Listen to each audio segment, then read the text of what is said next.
తదుపరి రాశి ధనస్సు రాశి. ఈ రాశి వారికి విద్యార్థులకు ప్రత్యేకంగా శుభ ఫలితాలను పొందుతారు. విదేశాలు వెళ్లి చదువుకునే అవకాశం కనపడుతోంది.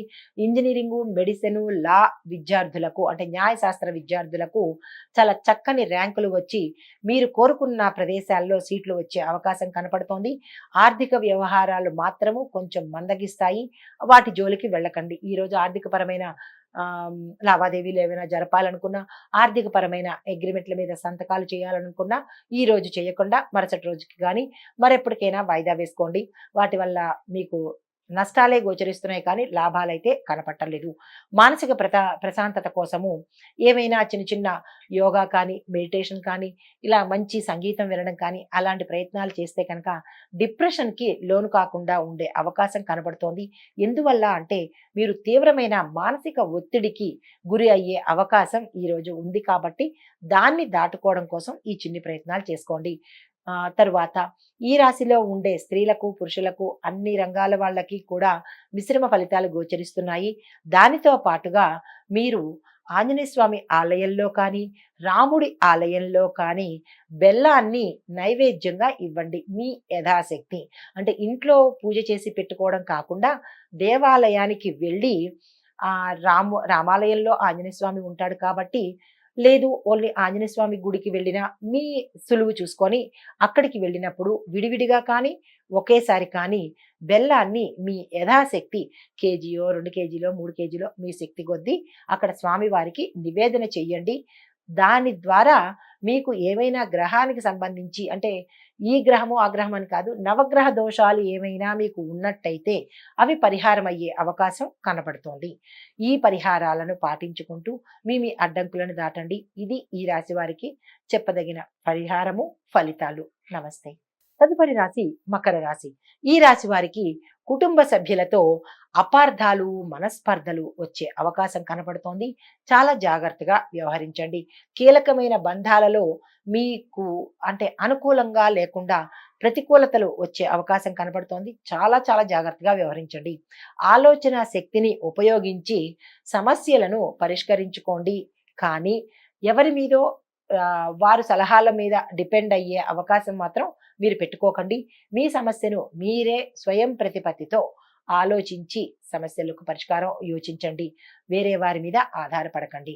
ఈ రంగంలో ఉన్న అంటే ఈ రాశిలో ఉండే అన్ని రంగాల వాళ్లకు అంటే విద్యార్థుల దగ్గర నుంచి ప్రతి ఒక్కళ్ళకి కూడా అనుకూలంగా లేని రోజు ఈ రోజు కాబట్టి ఈ రోజు మీరు ఏ పని చెయ్యకపోవడమే మంచిది. ఈ రోజుని సజావుగా దాటవేయండి. ఎందుకంటే ఏ పని చేసినా ప్రతికూలతలే వస్తున్నాయి కాబట్టి ఎక్కడ అనుకూలతలు లేదు. జాగ్రత్తగా వ్యవహరించండి. ఆరోగ్యం పట్ల ప్రత్యేకించి జాగ్రత్తగా వ్యవహరించండి. శుభవార్తకు సంబంధించినటువంటి అవకాశం వచ్చి చేజారిపోయే అవకాశం కనపడుతోంది కాబట్టి దాని గురించి మీరు వ్యాకులత చెందకండి.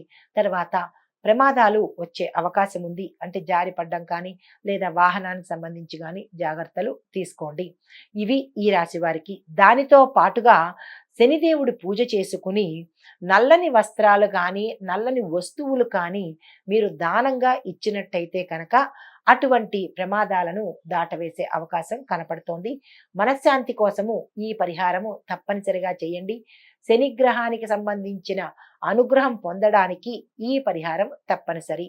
ఇది ఈ రాశి వారికి చెప్పదగిన పరిహారము, ఫలితము. నమస్తే. తదుపరి రాశి కుంభరాశి. ఈ రాశి వారికి గతంలో కన్నా ఆరోగ్యం మెరుగుపడుతుంది. మిత్రుల సహాయ సహకారాలతో ముందడుగు వేస్తారు. కొత్త ఉత్సాహం మిమ్మల్ని ముందుకు నడిపిస్తుంది. వాణిజ్యపరంగా, వ్యవసాయ పరంగా, వ్యాపార పరంగా మీకు అనుకూలతలు కలుగుతాయి. ఈరోజు ఆరోగ్యం పట్ల శ్రద్ధ వహించండి. అయితే మొండి రుగ్మతలు ఉన్న వాళ్ళకి అంటే మామూలుగా ఆరోగ్యంగా ఉన్న వాళ్ళకి ఆరోగ్యం బాగానే ఉంటుంది. ఎప్పటి నుంచో అనారోగ్యంగా ఉన్న వాళ్ళు మాత్రము డాక్టర్ పర్యవేక్షణలో కనుక వెళ్ళినట్టయితే ఒకంత మంచి జరిగే అవకాశం కనపడుతోంది. వ్యాపారస్తులకు లాభాలు వచ్చే అవకాశం చాలా తక్కువగా ఉంది కాబట్టి కొత్త వ్యాపారాలు ప్రారంభించడం కానీ, కొత్త బ్రాంచెస్ ఓపెన్ చేయడం కానీ, విస్తరణ కానీ ఈరోజు చేయకండి. తర్వాత రాజకీయ పరంగా కూడా మీకు సామాన్యమైన ఫలితాలు ఉంటాయి. కొత్తగా రాజకీయంలోకి రావాలనుకున్న వాళ్ళు ఈరోజు ఆ ప్రయత్నాన్ని చేయకండి. మిగతా అన్ని రంగాల వాళ్లకు మిశ్రమ ఫలితాలే కనబడుతున్నాయి.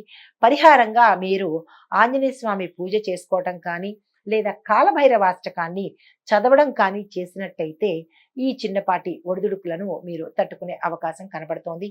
ఇది ఈ రాశి వారికి చెప్పదగిన పరిహారము, ఫలితము కూడా. నమస్తే. తదుపరి రాశి మీనరాశి.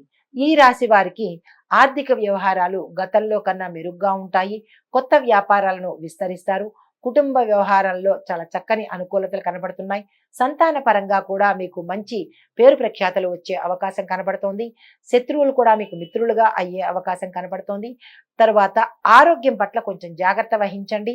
దూర ప్రయాణాలు కలిసి వస్తాయి. కొత్తగా మిత్రులు, కొత్త పరిచయాలు మీకు ఏర్పడతాయి. వ్యాపార వాణిజ్య వ్యవసాయ రంగంలో ఉన్నవాళ్ళు, రాజకీయ రంగంలో ఉన్న వాళ్లకు కొత్తగా ఏమీ ఆశించినంత రాదు, కానీ నష్టాలైతే మాత్రం మీకు ఈ రోజు కలగవు.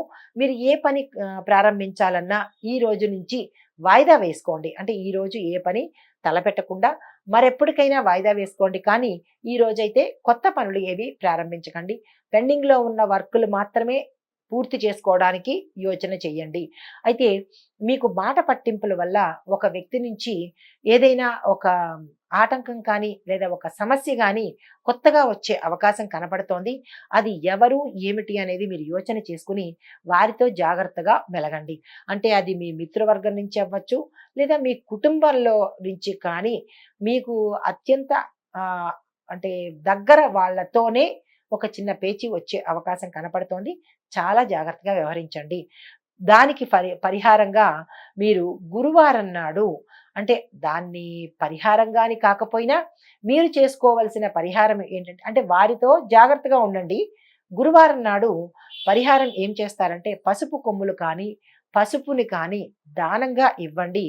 శనగలను 5 గుప్పిళ్ళుగా తీసుకొని 5గురికి పంచండి. అంటే నానబెట్టిన ఉడకపెట్టిన శనగలు కానీ లేదా పచ్చి శనగలు కానీ మీ చేత్తోనే 5 గుప్పెళ్ళు తీసి 5గురికి దానం చేయండి. 5గురు కనపడలేదు అని అనుకుంటే ఒక్కరికైనా సరే 5 గుప్పెళ్లను దానంగా ఇచ్చేయండి. గురువార నియమాలు పాటించండి. మాంసాహారాన్ని ఆ రోజు నిషేధం చేయండి. దానితో పాటుగా గురు ఆలయాలను దర్శించినట్టయితే కనుక ఈ పరిహారం మీరు గురుకు సంబంధించిన ఆలయాల్లో చేసినా మంచి ఫలితాన్ని పొందుకోవచ్చు అన్నమాట. ఇది ఈ రాశి వారికి చెప్పదగిన ఫలితాలు, పరిహారాలు. నమస్తే అండి.